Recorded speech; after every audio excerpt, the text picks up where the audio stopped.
So if you're a man who works a job just like the rest of us, who has a business you're engaged in, you have children, you have responsibilities at church, maybe even in your community, how does integrating all of these responsibilities work with a healthy lifestyle? Because 100 years ago, in a mostly agrarian society that was beginning to industrialize, most people got all the activity and outdoors exposure that they needed, and they didn't have access to super calorically dense foods. And you didn't really have to go out of your way to do some of these things, but now you basically do because of modern lifestyle and the realities that we live in.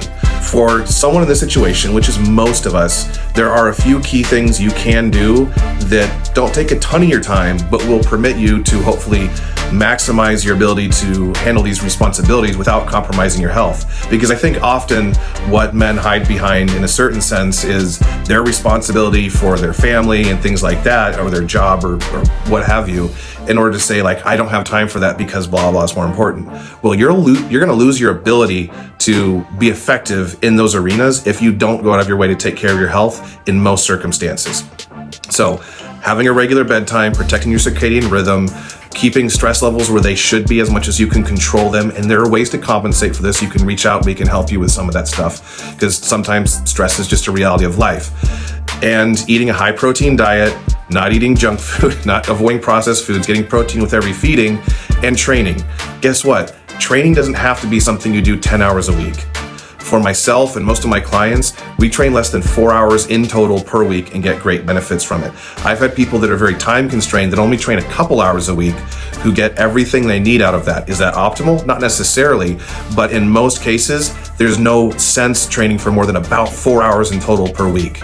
And this can manifest in many different ways. It depends on what your lifestyle is, but whether that's morning, during your lunch break, evening, you can integrate it in all places, and it doesn't even have to be the same thing every day. But there's always a way to solve that problem. And if you do those things, you will find yourself more productive in those arenas so that your time becomes more efficient, and it kind of pays for itself.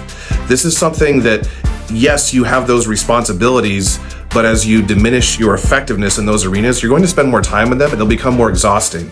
And there's the other real effect of basically what they found in clinical study, and I can tell you anecdotally, training is stimulatory movement. It will make you sharper for the rest of the day when you train. And it will make you generally mentally sharper through the rest of your week and in general. It has real cognitive and energy benefits. In fact, generally far more profound than things like caffeine, nicotine, or whatever stimulants that you might like or that help you focus, or nootropics.